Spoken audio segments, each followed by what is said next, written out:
Welcome everyone to another episode of the Shaman's Way podcast. As always, this episode comes from the teachings of our amazing friend and shaman in residence, Kriket.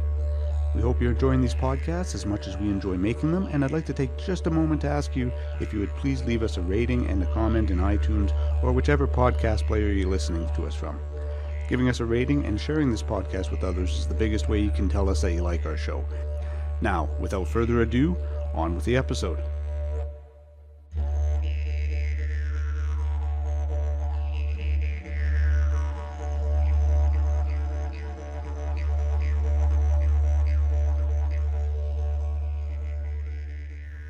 Well, hello to everyone, and thank you for coming back to Kriket and to Shaman's Way. And so, as always, I will welcome my most awesome constant listeners, and I welcome back my part-time listeners, and I always welcome my very first-time listeners. Thank you for lending me your ear and sharing with me your incredibly valuable, precious, and sacred time. I really do appreciate you turning your ears with me. This discussion, this talk, this spending time together is a contemplation on death, a contemplation on dying, and what that means to us. There are many aspects of death and dying, and there are many aspects of how we wish to cross, how we wish to be remembered. What I would like to do first is share a poem with you. I didn't write it. I credit Melissa Hill, and the words and the link to her website are going to be on Shaman's Way, so please look it up and give credit where credit is due. I found this prayer probably trickled across my Facebook feed a couple of years ago, and I did a celebration for the unsung hero or for forgotten dead or forgotten soldiers. This podcast is going to be released on November 9th, which is very close to Remembrance Day, Armistice Day, however your community, your country, or your veterans remember the day. This prayer is for my contemplation with respect to death. And the first time I shared this prayer was at that particular circle that I had done. So please, lend me your ear. This prayer she entitled, Prayer for Sitting with the Unjustly Killed. I call to those who died in raging war, those who only wanted simple things, the joy of day, the calm of night. Blessed is your memory. I call to those who died from hate, those who were hurt by belief, from fueled fear, twisted tight, unleashed upon those seen as different. Blessed is your memory. I call to those who died by the might and power of the mother, the winds that rage, the storms they carry, the fueled fires, the sweeping strength of earth out of balance. Blessed is your memory. I call to those who died from hunger, from oh so preventable disease, unneeded harm. I call to those who died poverty-stricken, struggling just to exist. Blessed is your memory. I remember you. I see you. I will not forget you. I will let the knowledge of this truth pass over and through me. I will remain ready to do the work I am called to do. Blessed is your memory. I love the words. I love calling out to those who are not remembered. I call out to those who are forgotten, to the unsung heroes, those who were never sung about in bards' tales or around the fire or in the halls of beers and spirits.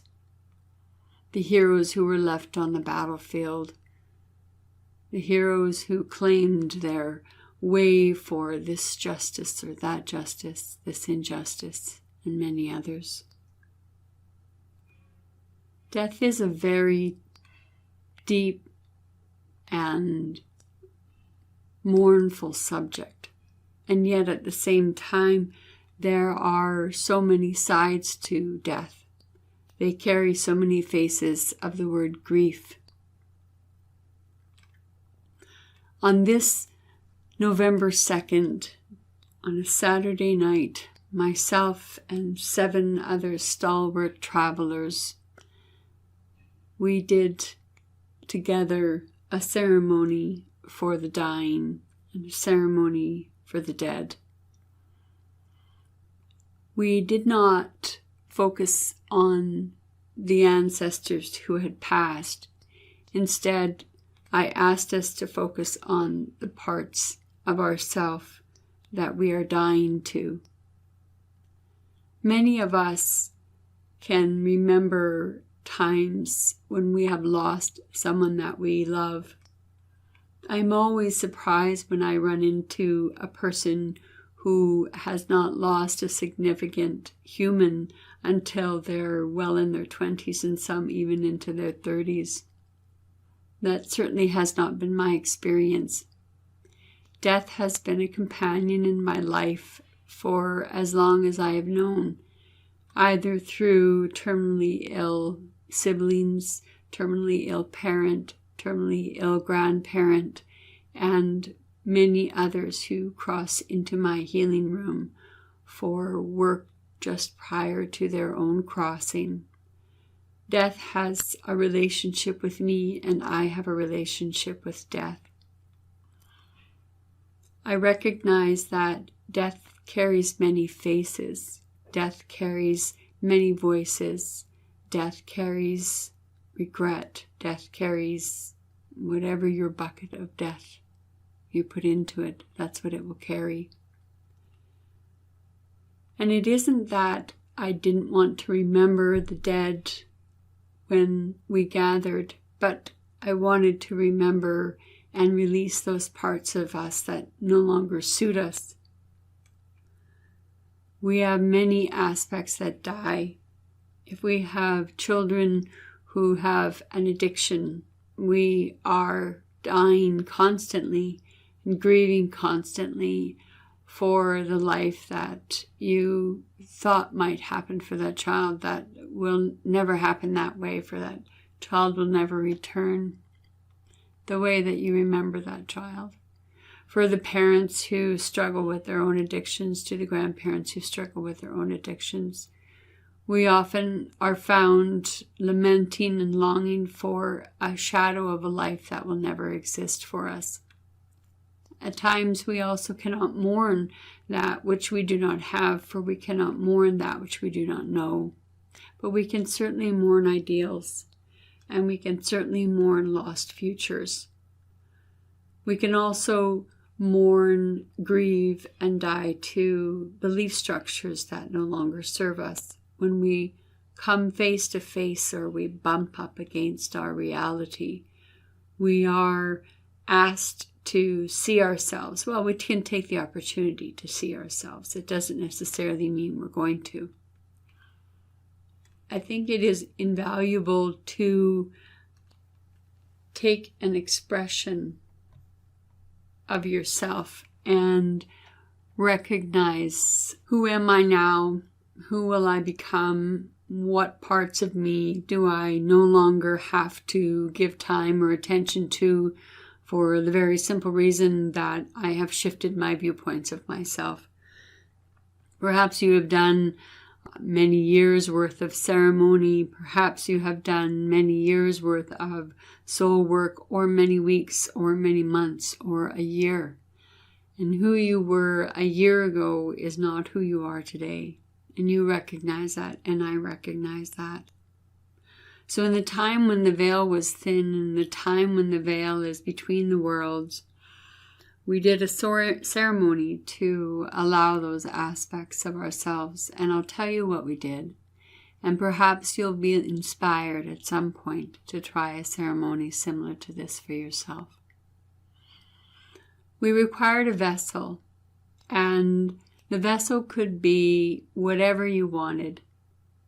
There were individuals who used dough, and they wove their ideas, their thoughts, and the things that they didn't wish to have any longer, and then cooked the dough in their oven and brought that baked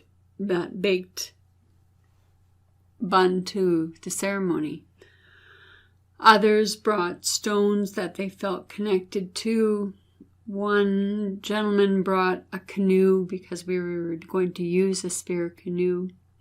I used soil, sacred soil, and rocks and small shells for my vessel. There were other representations of vessels.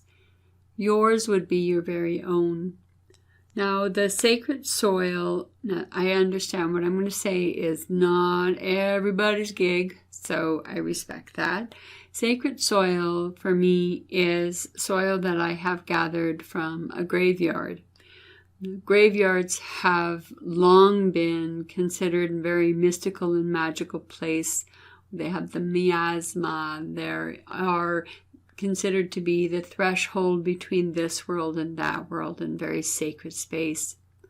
I do recognize that there are individuals who have teaching and knowledge which tells them that they are not supposed to enter onto that ground, or something could follow them home, or whatever the teachings are. I certainly don't have the knowledge of them. They're not my teachings.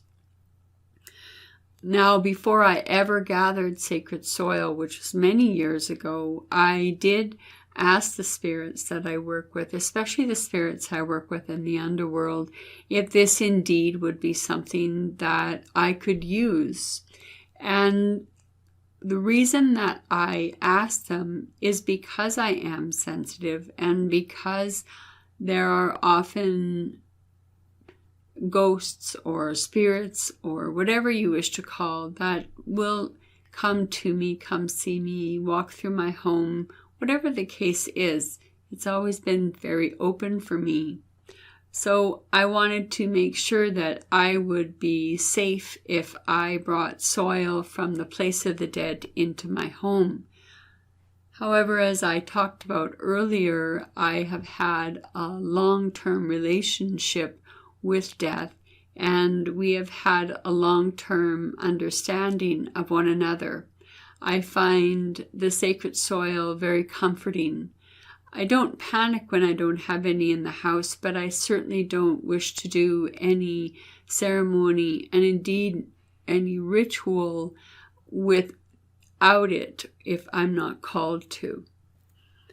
So I have gone and I look for graves that have been freshly turned over, and I leave my offerings, for it is important to me to honor and to respect the place of death. So for me, my offerings are always sweet milk. So I look for a milk in the dairy section, and there's usually a vanilla. I'm allergic to chocolate, so I wouldn't choose chocolate, and I also use a nice fresh bread, and I always bring an incense and ask if I'm allowed to use it. And in offering of a small portion of the soil that's turned over, I leave that offering. I used some of this soil for the vessel, for my aspects of self that I was dead and dying to.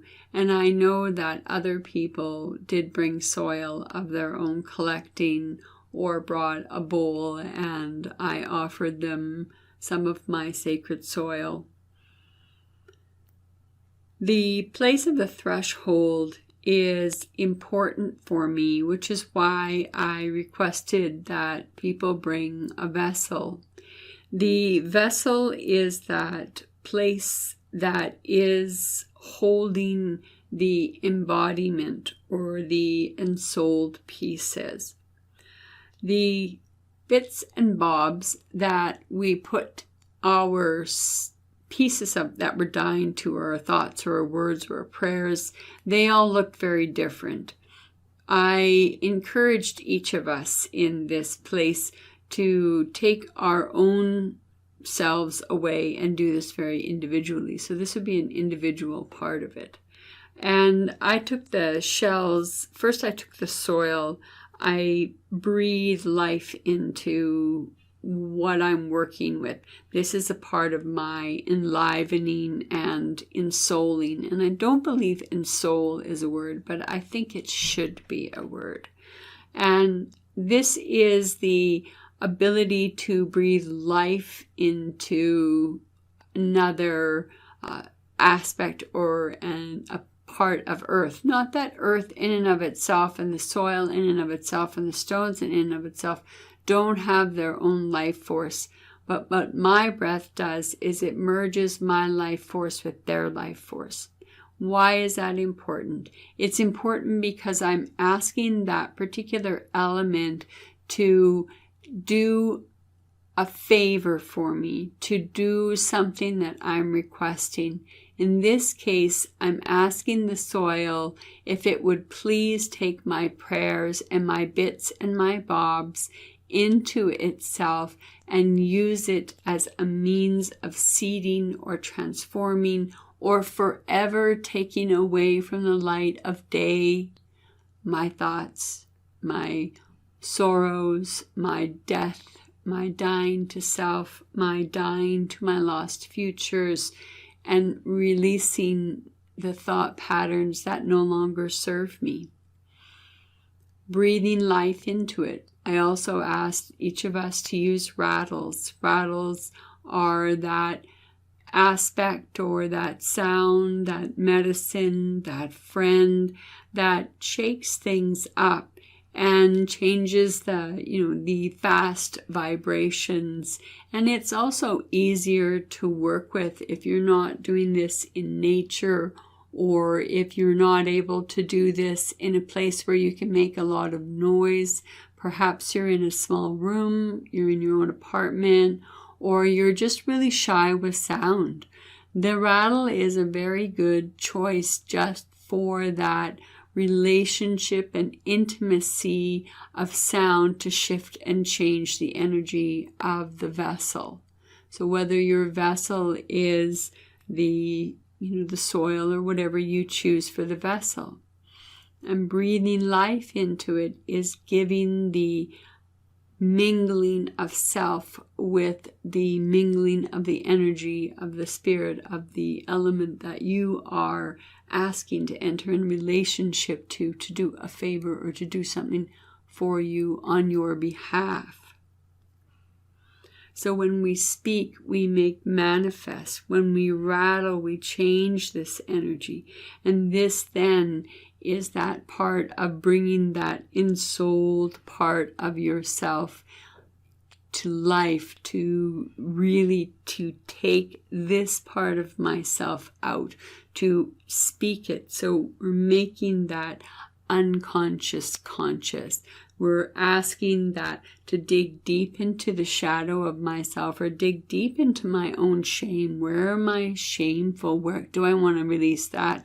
Where do I have fear of safety and fear in my vulnerability? Can I speak a memory that has trapped me and speak it into the bits and bobs that I choose? And can I allow that memory exit from my wound, from my body? It is like taking the last piece of glass out of your foot so your foot can finally heal when you've stepped on the shatterings of your illusions in your reality. It's picking that illusory piece of glass out of your foot, or whatever analogy you wish to use for that. And in that way, we are putting those aspects of ourself into it. We're changing more of that energy of it. We're putting more of that together with it. The aspect of breathing life into things, the essence of life, can be found in traditions long held sacred, whether it be from the Buddhist or from the Brahma breathed in and Brahma breathed out, from the many stories that talk about speaking into being or breath life into being. That is an aspect of the breath part. For the other aspect, or the next part of it, what we did was we took ourselves back together into circle, and I used my sacred knife. And from there, I severed the energetic cord and the connection from the memories I had spoke and to the aspects that I died to. And I cut where I felt the most tension in my body. I severed where I felt that pull, the energetic pull between myself and what I had put into my vessel, what I put into the sacred soil. It's important from an extraction perspective, it's important from an energetic perspective to remove the roots of that, or to remove the binding, that which binds you, to undo the ties that bind you. I find knives are an important part of my work. You may wish to use a stone to roll it like you would roll onto a spool. You may wish to use something else other than a knife. That may not be part of your medicine kit. That may not be part of your toolkit. It may not be part of your ceremonial self. And you don't have to use a physical knife. You can use that severing sensation. However, one of the things that is important to me, and I notice over the years for my own self and for some others that I've encountered, is again making the conscious mind accept that something abstract has occurred. I have spoken these wills, that is, engaging the conscious, making the unconscious conscious. Now I have the abstract knowledge that I've released this. Sometimes we want to talk ourselves out of the sacred, and the easiest way to talk ourselves out of the sacred is if we don't invest in that aspect of ourself that is changing and giving room for birthing of something new, or just giving room, maybe not even giving birth to anything, but just making some frickin' room in yourself, right?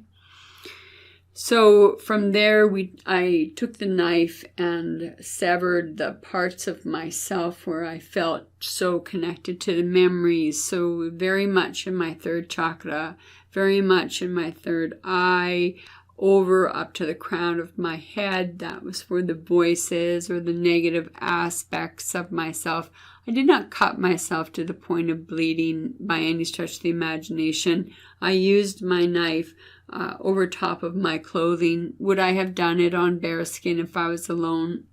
Likely, very much so. So there are different levels that you can do depending on where you wish to take the essence or the effect of your own prayer and your own release and your own dying to yourself. Think about it. as that aspect. If it is dead and you have killed it, then why would you wish to fester it? So we pull out those festering parts of the self.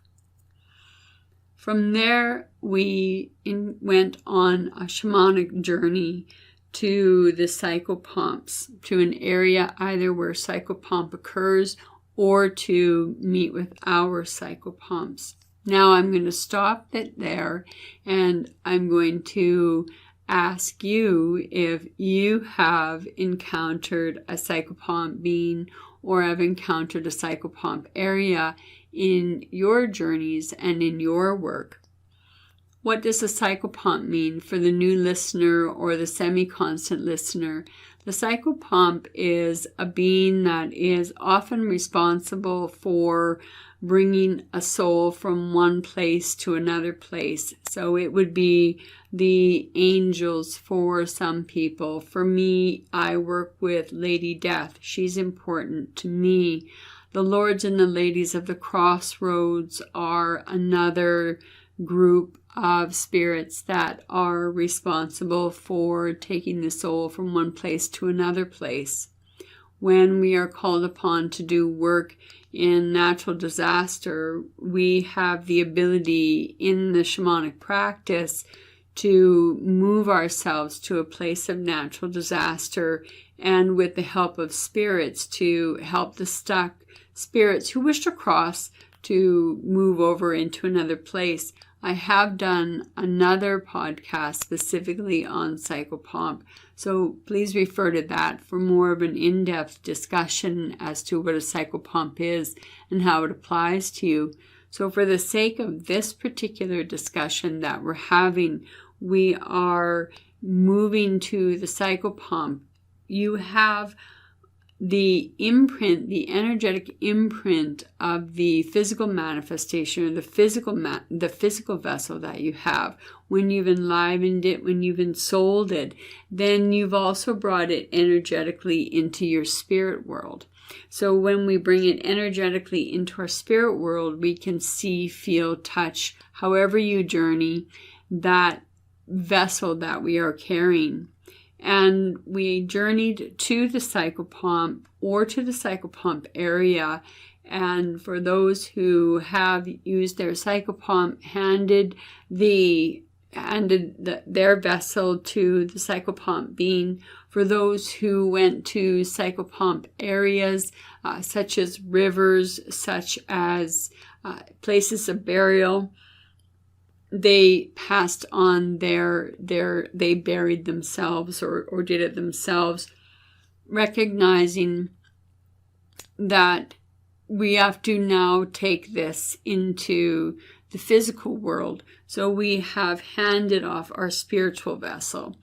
We have handed it off to a being, or we've buried it or released it in some form or other in the spirit world, and we've used whatever method it is. So then as we come out of the journey, what I encouraged my people to do was to wash their hands and their face in full moon water that I provided. And you can use any water or whatever you like to use. I just happen to like using moon water as a magical blessing from the spirits and a magical blessing from the elements to clean off the cowl of death, the caul of death, or the shroud of death, or the energy of death. We also journeyed covering our entire heads. When we journeyed, the reason for that was to, if we encountered anything along the way, such as our shadow trying to trip us up or other beings trying to trip us up, we covered our heads so that we would go in sight unseen or go in with our identities covered, so that only the spirits that we particularly work with would be the ones that would recognize us. It was just another precaution. The veils are thinner at that time of year. So it is good to be cautious when you're dealing with aspects of death and dying, that you are aware that there can be some perhaps not necessarily dangers, but that there can be changes in your environment or in your journey space that you are unfamiliar with. Perhaps you are traversing to an area of psychopomp and you've never been there before, so you may not necessarily know what to expect. So I think it is important to recognize that you have many tools at your disposal to keep yourself safe or to keep yourself in right relationship with what you're doing. And there are ways to protect yourself, ways to precaution yourself. And the other part of it, the last part of the ceremony, is now for you to release that vessel. Myself, personally, I return to a graveyard. I will again return with offerings. I generally go at night. There is a full moon coming up on the 12th, so my offerings are tightly enclosed in a jar, which happens to be in the shape of a bear. Surprise, surprise for some of you. So my soil, my bits and bobs, and also the offering that I left on the altar of cornmeal and salt for the ancestors who asked has also been added into there to feed the spirits, to continue to feed the spirits that I'm asking to do the work on my behalf, and to be patient, for I'd like to take it out on the evening of the full moon and release it to the soil in that place of threshold. And again, we'll bring the sweet milk, the sweet bread, and the incense, if I'm allowed to burn it, at the grave where I feel called to leave it. I only leave things that are biodegradable, already a part of the natural earth, whatever. Because the sacred soil and the cemetery is very sacred to me, other than the butt end of the incense stick, I don't leave any garbage with me, and I don't plant anything that is paper or plastic that the earth cannot handle or that the earth would not accept as natural. That is because I'm entering onto sacred soil, and because I'm entering onto soil that I do not tend, I cannot in good conscience leave quote unquote unusable offerings to the spirits when I am moving into the more sacred part of which is the undersoil, literally burying what I have into the underworld and using soil from the underworld. It has been tilled up and brought forward from the underworld.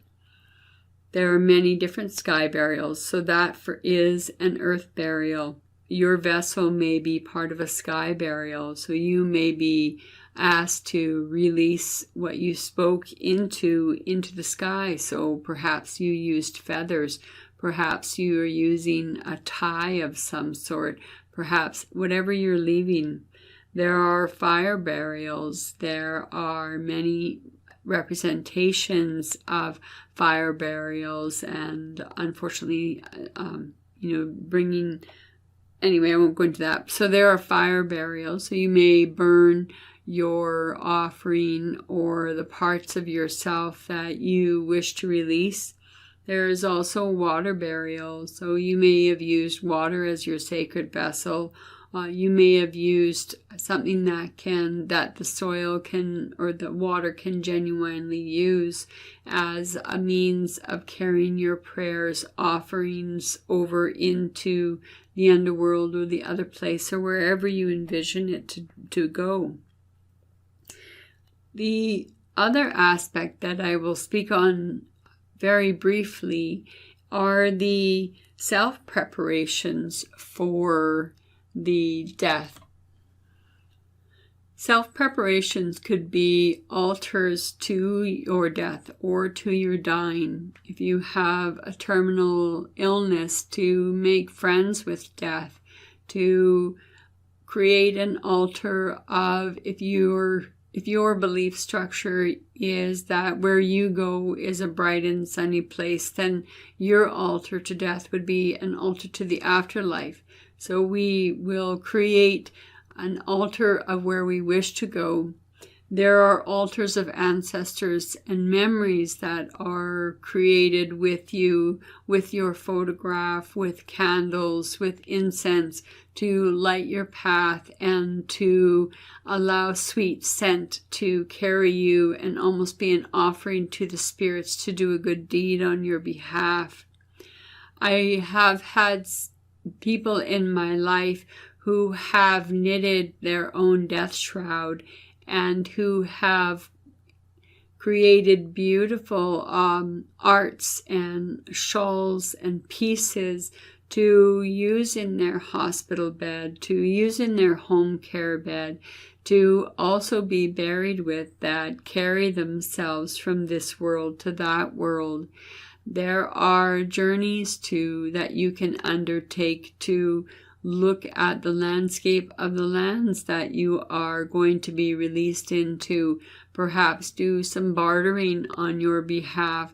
So in case you encounter different trip-ups or hold-ups along the way, perhaps you can ask for the psychopomp spirits that are going to be with you to take you fully into the place that you wish to go and not leave you stuck between the worlds for this reason or that reason. A prayer for the dead began with a prayer for the unjustly killed and ends off with altars and honoring of yourself as you move through the transition of this place to moving to that place, and recognizing the value that your soul has, not only here, but in the afterlife. Whatever that afterlife is, even if your belief structure holds that you do never live on, that this is your only life, then in the afterlife, an altar then to earth, or an altar to the decomposition of the body and the honoring of the life that has sustained you, whether that life is the electrical firing of nerves and the chemical transitions and balances that are so delicate to form a heartbeat, etc. Whatever your beliefs are, wherever your spirit takes you is your truth and is your reality. The spirits that I'm very comfortable with, as I said early on, may not be the spirits that you are comfortable with. The places that my feet may tread and walk may not be places where your feet tread and walk. There are differences in our journeys, and there are powerful differences because we are potent beings as we are. I leave you with the thought that your memory can be blessed, and your memory is also blessed, and your soul is blessed, and your memory will be cherished. Epitaphs, leaving things for your own self, for your own memory, to mark this world with your presence, has been done throughout centuries, with monuments, with carvings, with stone cairns. There are many representations of a mortal life living on in a mortal form of some form or other. There are many ways to bless and call forward the soul to enliven and fully live in this life. There are important balances to keep, and there are important parts of yourself that no longer serve you and can be released. So on this day, before November the 11th, not only do I ask you to remember those who have been killed in raging wars and those who have been killed in many other forms and fashions, and also remember your own way of living in the world and your own way of dying in the world. I wish you good peace. I wish you good journeys. and I wish you inner and deep reflections for self. Until next time. Thank you again for joining us here on the Shaman's Way podcast. If you have any questions, would like to make a request for a future episode, or if you're looking for other shamanic resources, including free drumming tracks, please visit us at shamansway.net. Until the next episode, be well, everyone.